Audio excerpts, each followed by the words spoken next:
Long Island. For a free consultation with an experienced attorney, call or text us at 212-766-1100. Y sí, hablamos español.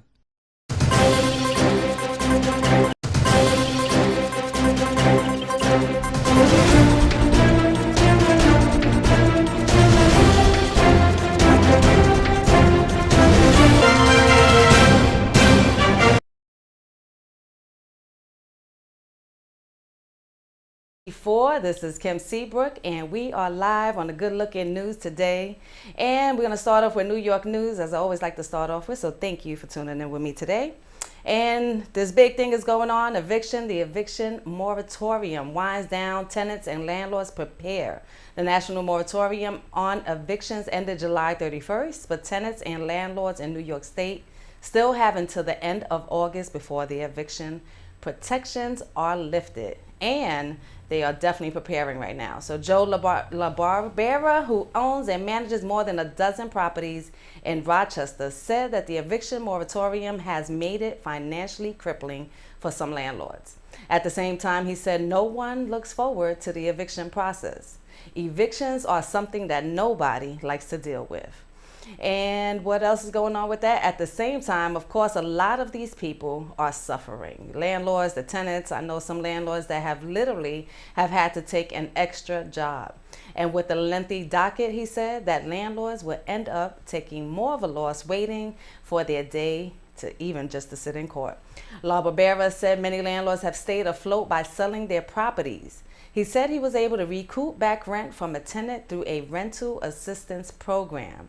But access to the information for rental assistance programs varies by landlords. LaBarbera Housing Provider Association assisted with his, but the tenants who are behind in rent can still utilize those rental assistance programs when the moratorium ends. Alex Turner, Community Resource Director for Catholic Family Center, has said that the emergency rental assistance for Monroe County residents through the EPPI 2.0 program is still available. This also applies for New York City as well. The availability for you to apply is still open, so please go ahead. Don't deny that. Don't miss out on these opportunities to get your rent paid. The program provides up to 12 months of back rent for qualified applicants. Based on the capacity that we have, we'll be able to continue taking applications into the fall, said Turner. Members of Citywide Tenants Union of Rochester said that the rental assistance programs are not enough and want to see the city of Rochester create long-term solutions to address the housing needs that go beyond the pandemic. And in Rochester, 1 of 4 tenants move each year, said Riddhi Singh. So what that means is that's really causing a lot of destabilization in our community. The group is no longer asking for rent to be canceled. Instead, its advocates are seeking reforms to improve housing in Rochester beyond, like we said, what goes on in the pandemic. The group Stabilize Rochester campaign proposes additional protections for tenants and good cause evictions, prohibiting evictions in units with no certificate of occupancy, and repealing some property tax breaks given to developers for luxury apartments. Singh said that the city should be investing in safe, healthy housing for its residents. Turner said that it is most important for tenants to know of their rights as the end of the moratorium approaches. It's really important for tenants to know that only a judge can evict them. Turner said even if their lease has ended or their landlord is selling their house, they have a right to remain in their homes. So listen, pay attention. You have a right to remain in your homes. Next, we move on to a bus driver who faces felony DWI charges following crash involving 10 children. A bus driver for a Suffolk day camp is expected to be indicted this morning after police say she was drunk while driving children on the bus. Prosecutors say 61-year-old Diane Jurgens' blood alcohol level was 0.27, nearly 3 times the legal limit, when she crashed twice with the 10 kids on board in July. They say Jurgens was driving them home from the Bating Hollow Scout Camp. The children's ages ranged from 6 to 10 years old. There was also a camp counselor on board at the time of the crash. She is currently facing felony DWI charges under Leandra's law. She is also charged with 2 counts of leaving the scene of an accident and 10 counts of children endangerment. Terrible. Next, we have 11 hours of questioning for New York Governor Cuomo in harassment inquiry investigators. The investigators are conducting an inquiry into sexual harassment allegations against New York Governor Andrew Cuomo, questioned him for 11 hours when he met with them last month. The videotape interview was intense, with Cuomo challenging one of the investigators on his fairness and independence. When the investigators were done, they left through an exit away from the building entrance where photographers were. The paper stated that everybody was out there taking pictures, and they asked about his meeting with the investigators at a press conference on Monday. Cuomo declined to say anything. I said I will cooperate with, and at the appropriate time, I will comment on the review, he said. But this is not the appropriate time yet. State Attorney General Letitia James hired the investigators to conduct the probe after several women accused Cuomo of subjecting them to inappropriate kisses and touching or inappropriate sexual remarks. Cuomo has denied those allegations. And next, and what's going on, of course, with this mask in New York City and all over the globe, mask mandates are returning in many cities. But New York City is holding back, and we wonder why. What's going on in the city? City's officials have been deliberating what measures might be needed to head off a more serious resurgence in New York, the nation's largest city and once for epicenter of the pandemic. Los Angeles County and Washington, D.C. have recently reintroduced mask requirements indoors. Louisiana did so on Monday, as did San Francisco and several surrounding Northern California counties. But Mr. de Blasio made a different calculation, saying that he wanted to focus on increasing vaccination rates and was concerned that requiring everyone to wear masks would remove an incentive for those who are considering getting vaccinated now. For months, Dr. Jay Varma, the mayor's senior advisor for public health, has been telling the mayor, what does she say? That the winning strategy is to focus on vaccinations, and this is what they're focusing on, and that everything else is secondary. Dr. Varma's focus on vaccinations appears to have made an impression on Mr. de Blasio, who on Monday said everything we do is vaccine-centric.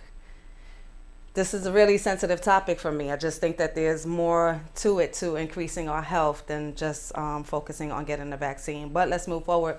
But even as the nation on Monday hit President Biden's goal of getting at least one vaccination shot to 70% of American adults, New York City's vaccination rate has slowed, and the city has seen a rapid rise in corona cases, more than 1,200 cases per day, roughly 6 times the number in June.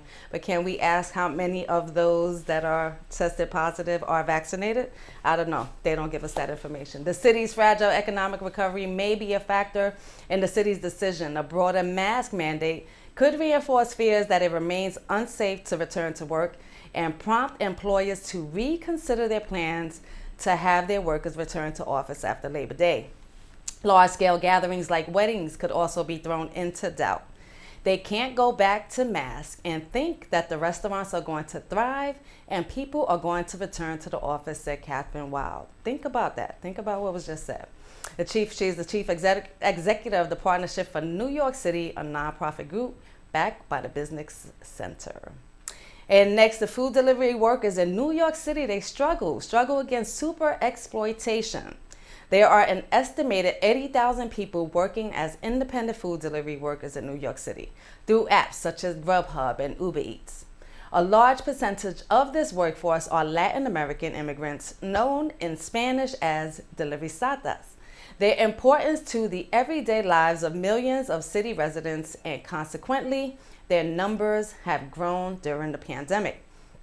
However, they are among the most exploited sections of the working class.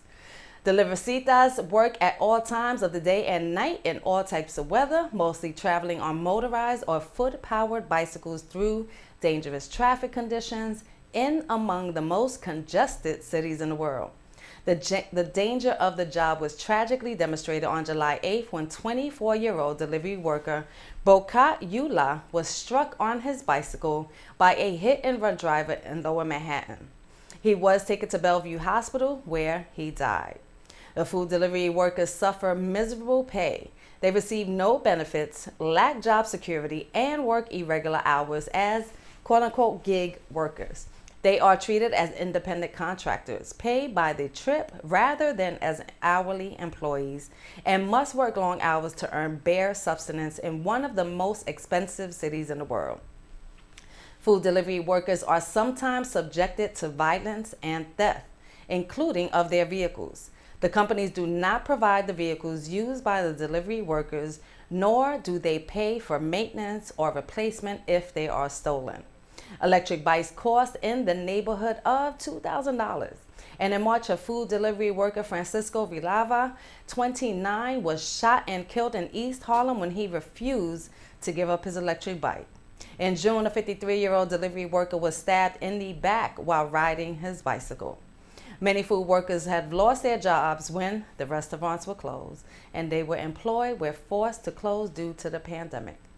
Their only option has been to work through a delivery app, such as, again, Grubhub, DoorDash, Relay, Uber Eats, among others, placing workers at the mercy of these firms, which are engaged in cutthroat competition to drive up profits. We know about that, right? The way forward for gig workers and workers in all industries is to form rank and file committees independent of the trade unions and of the capitalist political parties that fight for a socialist program in the interests of the working class.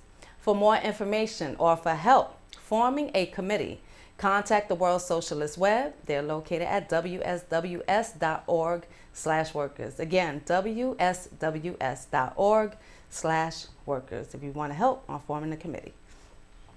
And next, Fox fires legal analyst Andrew Napolitano after male co-worker sues for sexual harassment. Judge Andrew Napolitano has been fired from Fox News after a male co-worker filed a sexual harassment lawsuit. Fox Business production assistant John Fawcett alleges that executives knew about Napolitano's behavior but ignored it. This is the third time a man has accused Napolitano of sexual misconduct. The former judge is not out as gay or bisexual man, but Fawcett alleges that Napolitano stood awkwardly close to him in an elevator and rubbed his arm. He says Napolitano invited him to the analyst's horse farm and suggestively said his hands get real dirty.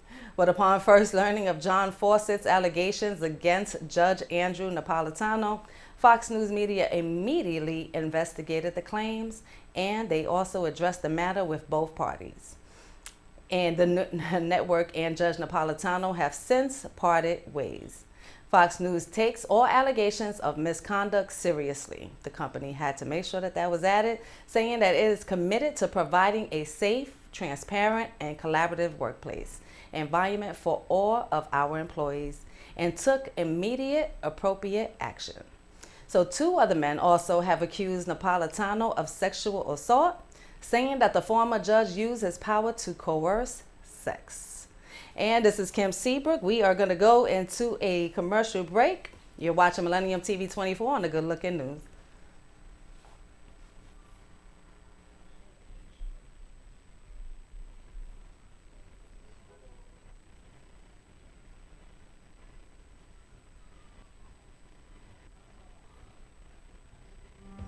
What does a Regis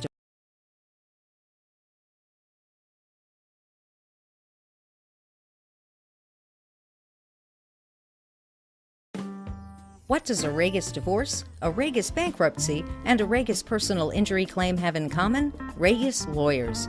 Lawyers who care. Convenient, affordable, respectful, and experienced. We work 100% for the 99%. Over 20 years, we've helped thousands throughout the Hudson Valley, New York City, and Long Island.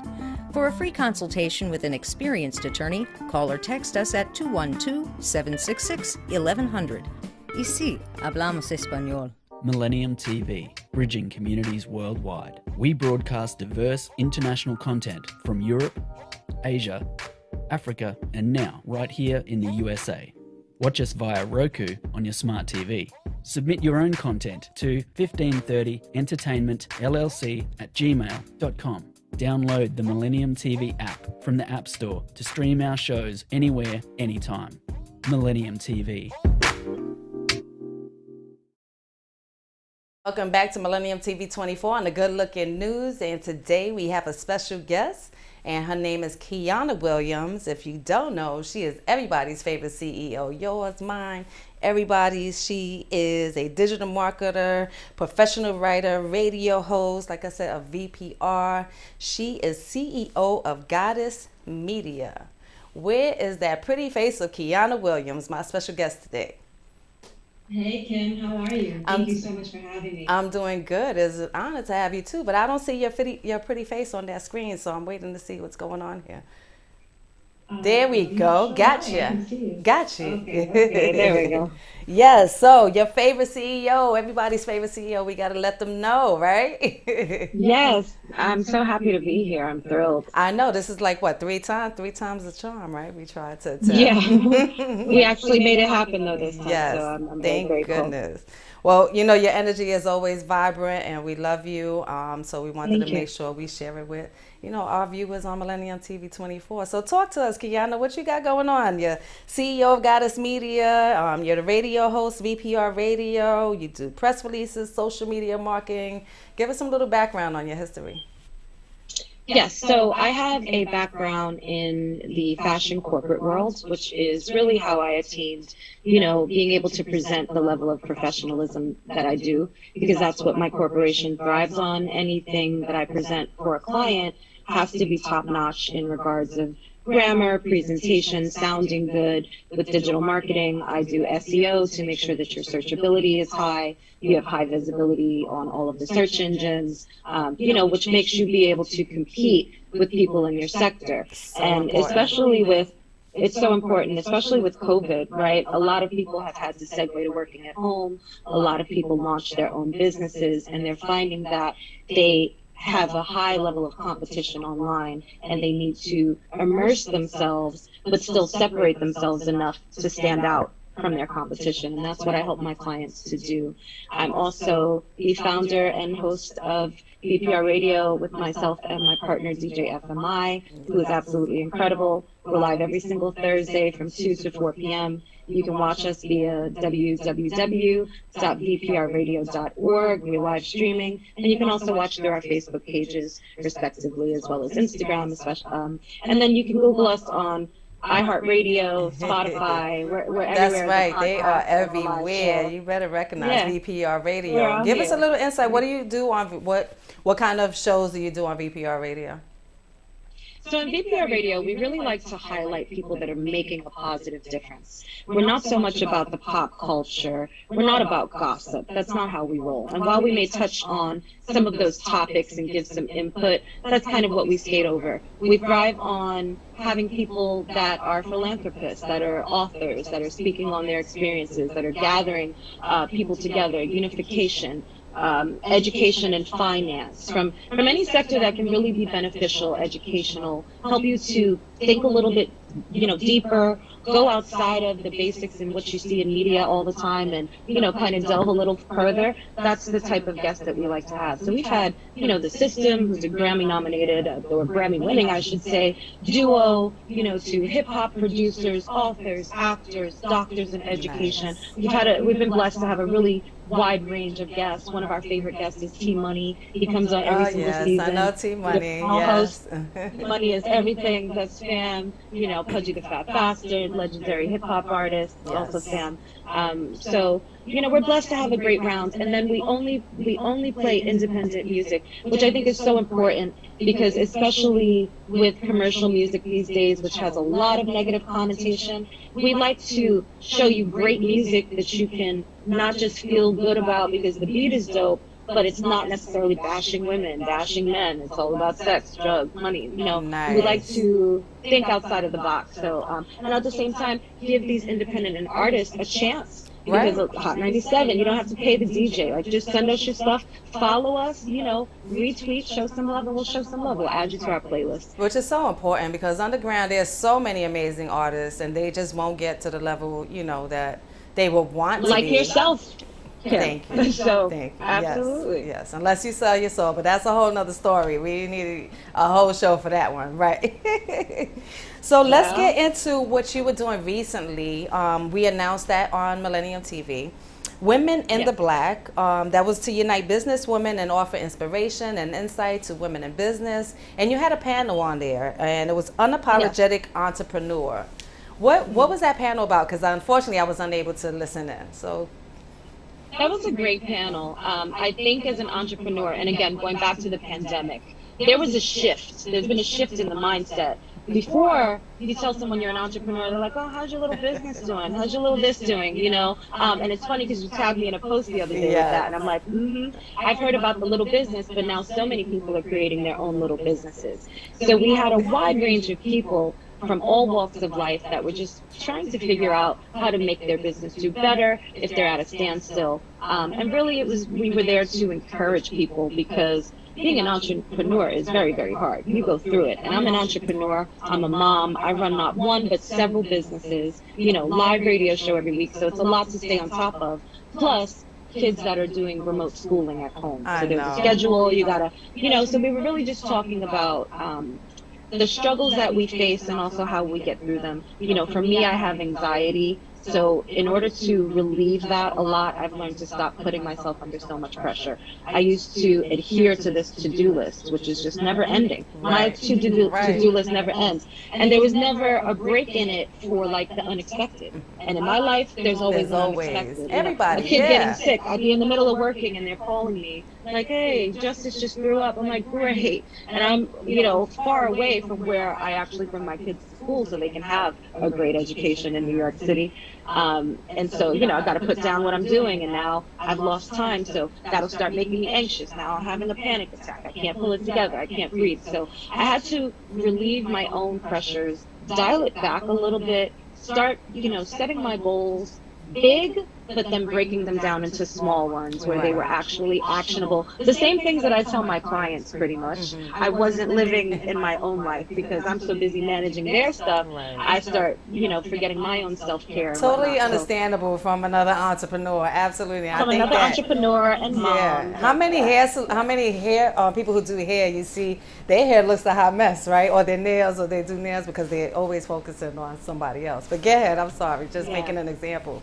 No, I agree. And I think as entrepreneurs, and especially as mothers, as women of color, it's so important that we really do prioritize ourselves, not take a little bit of the pressure off because we're already under so many pressures, and we add unnecessary ones to ourselves. So I was encouraging women, give yourself a break. If you can't get it done, set a date that's better for you, that makes more sense. With your timing, with your schedule, with your children. Don't put yourself under that undue pressure because that can really lead to, severe stress and a mental breakdown.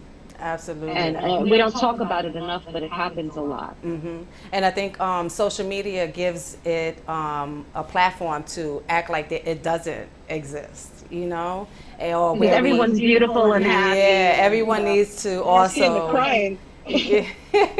Or everyone needs to, just be better than everybody else. Just if you had a bad day, you had a bad day. It's okay. Like, none of us is perfect, and it's okay to be open about those things, but also find a resolution. And I think that's where we lack. We just act like everything is fine. No, I'm good. I'm better than that, and I'm working, and I'm doing this, and I'm doing that. You know what? No, I need a break. It's okay to take that. And you need an outlet.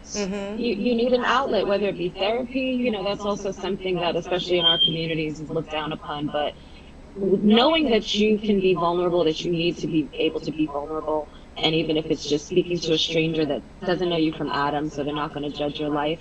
Whatever you need to do, whether it's taking self-care, whether it's yoga, whether it's meditation, whatever makes you feel good. Absolutely. Getting away from your children, going for a walk, going for a swim, getting around an environment, being one with nature, something that's going to feed your inner needs to touch base with whatever your spirituality is, whatever just really makes you makes you feel good at your core. And I'm happy you mentioned social media, because social media is a great tool, right? It's a great tool to connect with families, to connect with people overseas, to expand your business, to get back to people that you haven't seen in years from school. I use it for all of those things. But at the same time, it's also very toxic, and it can be very toxic. Thank you. What you expose yourself to, who you're following, is it people that are always putting up fights every day? We don't realize the imagery and the things that we allow ourselves to be exposed to. It transfers right into our lives, into our soul, feeds into our chakras. Imagine every day you're on your phone and all you see is fighting or arguing, or couples arguing and fighting, or again, or couples acting like they doing the best thing in the world, and then you go home and you're thinking that you and your significant other isn't doing, and it's not true. They're fighting behind as soon as they shut off the phone. or looking at women or men that live unattainable, have like the perfect body that they've created, and looking and lusting, and just so many things that can become toxic, from men and women. Right.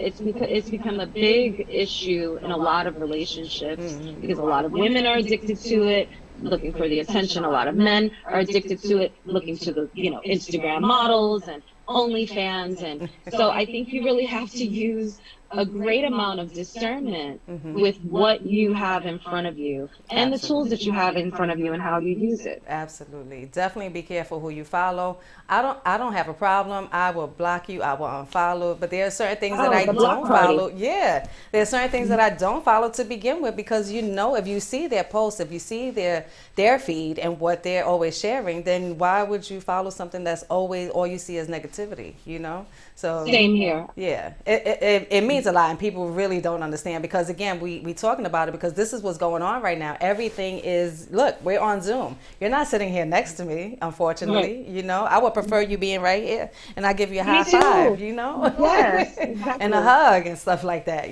So everything is this right now. So it's very important on what you bring into your space, whether it's in person or in the virtual world. Exactly. And talking about, this coronavirus, how did you get through it with your kids? And you're a mother of 6, first of all, right? I'm not sure the age range. I know that there's some girls at home and a boy. So my oldest sons have already moved on and upward. They're in their 20s, about to turn 24 and 22 amazingly. My oldest daughter's 19. She's actually going back to school on Friday. She's going to be in a new apartment. That's going to be great. And then I'm going to have my 17-year-old and my 10 and 8-year-old, which is who's here, regularly. So yeah, it's a lot of balancing. It's definitely a balancing act. And like I said, I've removed some of the pressures from myself, because being a single mom, as much as I do it all, listen, I'm going to always make it happen, no matter what my kids need, what they want, I'm going to make it happen. But, sometimes it's going to be cereal for dinner. Sometimes it's not going to be the purpose of it. Dinner might be at 8:35. Right. You know what I mean? Like, we might be running late. Right. There's factors that I have learned to just relinquish control of things that I can't control. Absolutely. And Kiana, before we do wrap it up, because it looks like time may be ending very soon, what do you have coming up for us? Anything in person? Yes, some in-person events. We're going to be outside for real, literally, figuratively.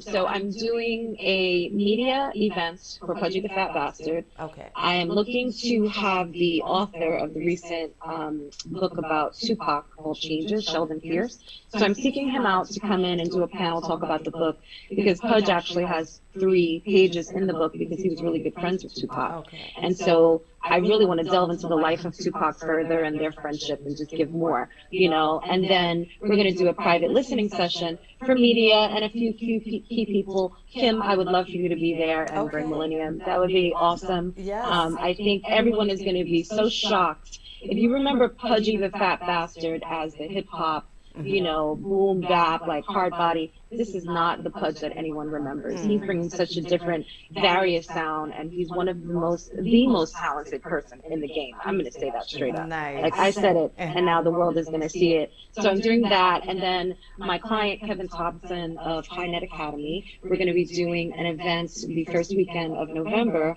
out in Newark, New Jersey. Okay. It's called Food X Finance. So it's going to be a day of learning how to trade, because I'm also an active day trader. Yes. So we're going to be doing, stock market trades. You're going to learn a strategy where you can compound your money 10% every single day. So if you think about 10% plus 10% plus 10% plus 10%, even if you started with $100, $500, Right. that adds up. You Right. look at your balance in a month. We have a and 2 months financial is a news month. show who also assists with that information too, but maybe we can collab on that. But Kiana, I That's know I got to go fantastic. into a commercial break, but please, before we do, let them know how they can find you. Absolutely. So you can find me at www.goddessmedianyc.com. You can also send me an email at Kiana, Qiana, at goddessmedianyc.com, or at Kiana the Goddess on all social media. Awesome. Thank you so much for being here. We appreciate you. Your favorite CEO You. right here on Millennium TV 24 News with a good look in news with Kim Seabrook. And I'll see you later. Just stay right there and we'll wrap it up.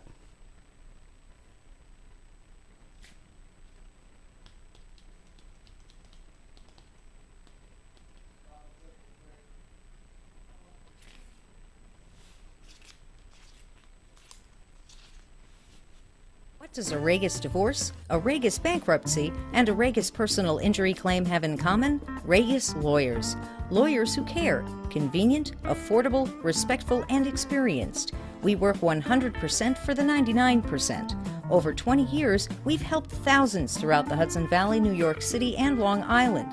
For a free consultation with an experienced attorney, call or text us at 212-766-1100. Y sí, hablamos español.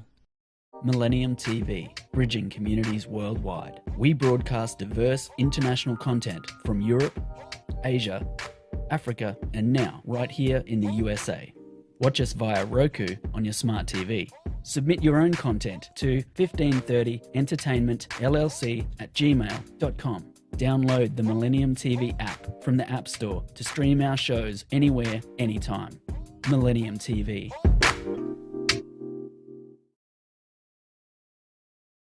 And welcome back to Millennium TV 24.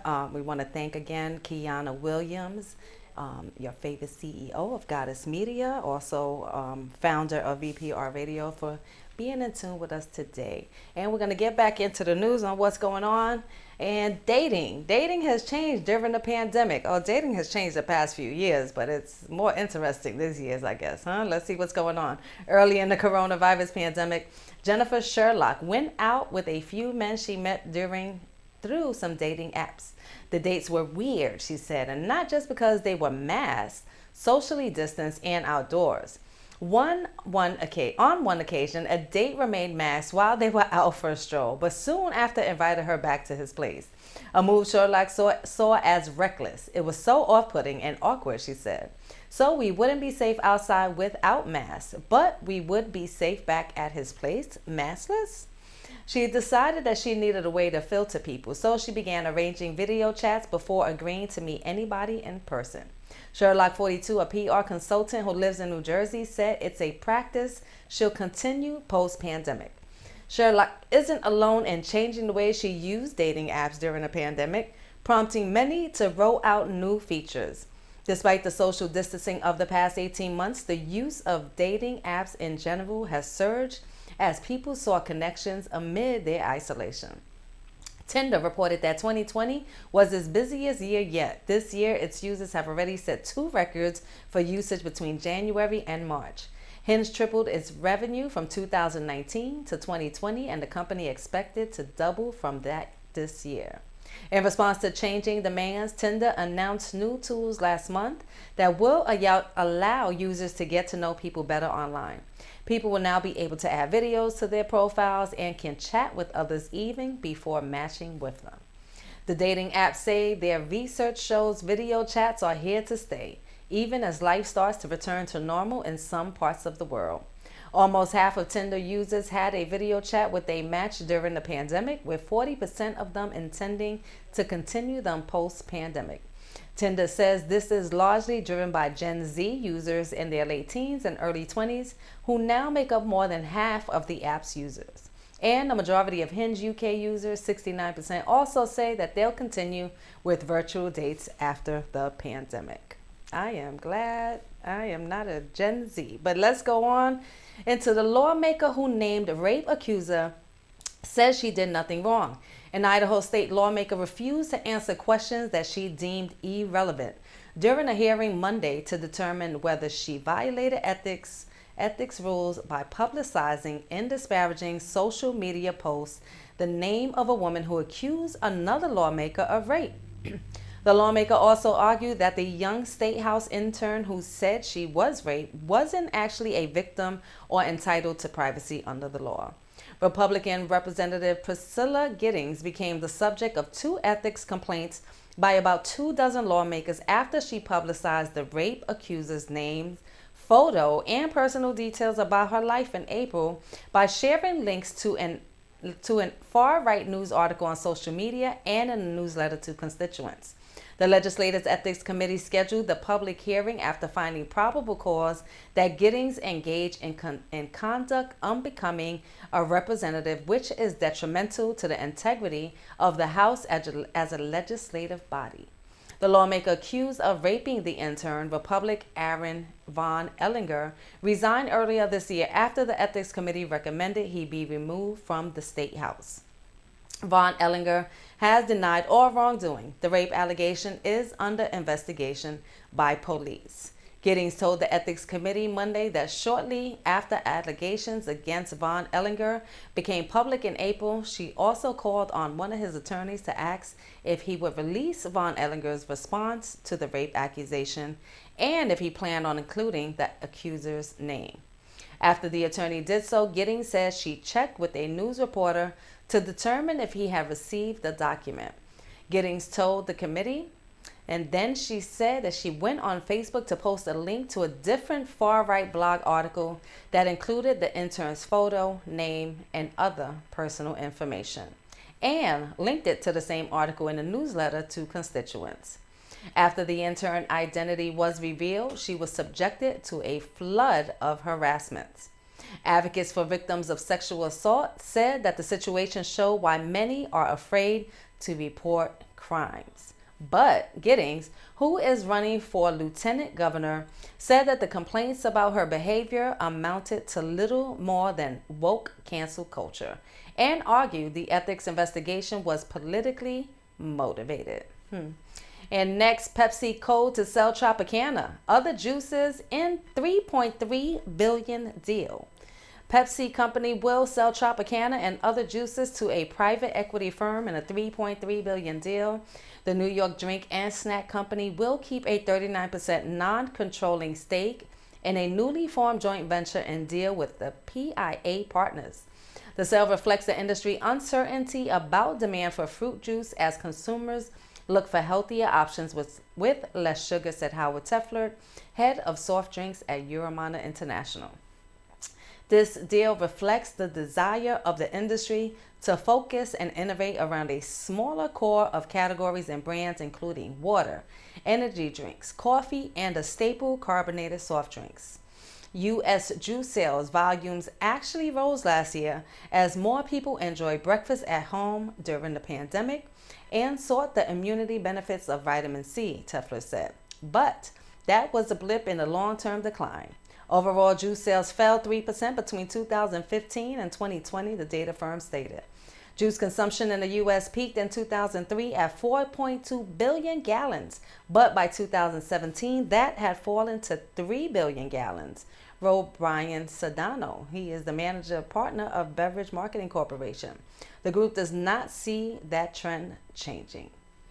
Next, Reuters, which is Associated Press, and Reuters to help Twitter elevate more credible info. Twitter has signed a deal with the Associated Press and Reuters to help elevate accurate information on its platform. Twitter said Monday that the program will expand its existing work to help explain why certain subjects are trending on the site, to show information and news from trusted resources, and to debunk misinformation. Twitter said that the news agencies will help ensure that credible information is available in real time around key conversations as they come up. That would be especially important where facts are in dispute or when the company's own curation team doesn't have the necessary expertise or access to enough reputable reporting on the subject, Twitter said. The news agencies will also be tasked with helping provide context on topics garnering widespread interest, including those that could potentially lead to misleading information. Rather than waiting until something goes viral, Twitter will contextualize developing discourse at pace with or in anticipation of the public conversation. AP, which is Associated Press, has a long history of working closely with Twitter, along with other platforms, to expand the reach of factual journalism. Hazel Baker, head of user-generated content news gathering at Reuters, said trust, accuracy, and impartiality are at the heart of what Reuters does every day. Financial terms of the partnership were not disclosed. The AP and Reuters are also fact-checking partners with Facebook as well. And next, Zoom. Oh gosh, Zoom is to pay $85 million for privacy miscues at the start of the pandemic. Zoom will pay $85 million to settle a lawsuit alleging that weak privacy controls opened too many peepholes into the personal information of users and that it was way too easy for outsiders to disrupt video meetings during the early stages of the pandemic. The proposed agreement must still be approved by U.S. District Judge Lucy Cole. A hearing on the settlement is scheduled for October 21st in San Jose, California. Millions of people in the U.S. who have Zoom since March 31st, 2020, could be eligible for a slice of the settlement that was reached over the weekend. Remember, a slice. The payments amounts are expected to average $34 or $35 for those who subscribe to Zoom's paid version, and $11 or $12 for the overwhelming majority who use the free version based on estimates in court documents. Zoom was devalued by security issues early last year after stay-at-home orders transformed the company's video conferencing service from a niche product into a cultural phenomenon. Almost overnight, it became the go-to venue for business meetings, schools, social gatherings, and, in a deadly global pandemic, funerals. The lawsuit alleged that the Silicon Valley company violated the trust of millions of people by sharing the personal information of users with platforms like Facebook, Google, and Microsoft-owned LinkedIn. The case, which consolidated 14 different lawsuits filed since March 2020, also targeted the disruptive practice of Zoom bombing, a term coined to describe hackers who broke into video conferencing meetings being held by others. The company, in a prepared statement Monday, said that it acted quickly to tighten security after reports of Zoom bombing began to surface. It's like photobombing. Imagine being in a meeting and someone just pops in. But we are proud of the advancements we have made to our platform and look forward to continuing to innovate with privacy and security at the forefront, Zoom said this Monday. The company didn't acknowledge any wrongdoing in the settlement. Next, we have Biles is to return to Olympic competition. Simone Biles isn't going home with a fistful of gold medals. I give a lot of credit for even attempting to come back after needing a mental break. So a mental block, one brought on by exhaustion or stress or something, the American gymnastics star still can't quite grasp, that forced her to pull out of the 4 Olympic finals saw to that. Yet standing on a podium Tuesday, a bronze medal hanging around her neck and tears in her eyes. The 24-year-old Biles may have claimed something far more valuable, a piece of herself back. From the twisties that have haunted her for a week, from the endless speculation about her state of mind, from the hype machine, one admittedly that she fed into at times, that set expectations so high, coming to Tokyo, nothing short of the impossible would have been enough. It all became too much. So a week ago, her internal wires got crossed when she hopped on the uneven bars during practice. Suddenly, she couldn't spin. She could barely move. She still doesn't quite know why. And if she's being honest, the wires still aren't even reconnected. She's not sure when they will be. It was something that was just so out of my control, Biles said. But the outcome I had at the end of the day, my mental and physical health is better than any medal. So I couldn't be mad. Bows and coach Cecile Landy adjusted her routine to ease her anxiety, switching out a dismount that required her to twist for one with two simpler back flips instead. A skill she hadn't done in competition in 12 years, half a lifetime ago. Even with the degree of difficulty lower, she earned a 14,000, good enough for third behind Chinese teammates Guan Chechen and Tang Xing. A wave of relief washed over her following a turbulent 8 days that shifted the focus from the Tokyo Games to the mental health of athletes that compete under the rings. We're not just entertainment. We're humans, Bao said, and there are things that's going on behind the scenes that we're also trying to juggle with as well, on top of sports. So just understand, whoever these people who are in the limelight or people who just have a lot on their plate, be kind to them. Don't put more, maybe help them a little bit. And if they want a break, let them get a break. But this is Kim Seabrook. You have watched A Good Look at News on Millennium TV 24. We'll see you next time. Oh, make sure, before I let you go, make sure to watch us on Roku, Apple TV, Amazon Fire Stick. Download the app on your Android and your iPhones and all smart TVs. We'll see you next time. Thank you again.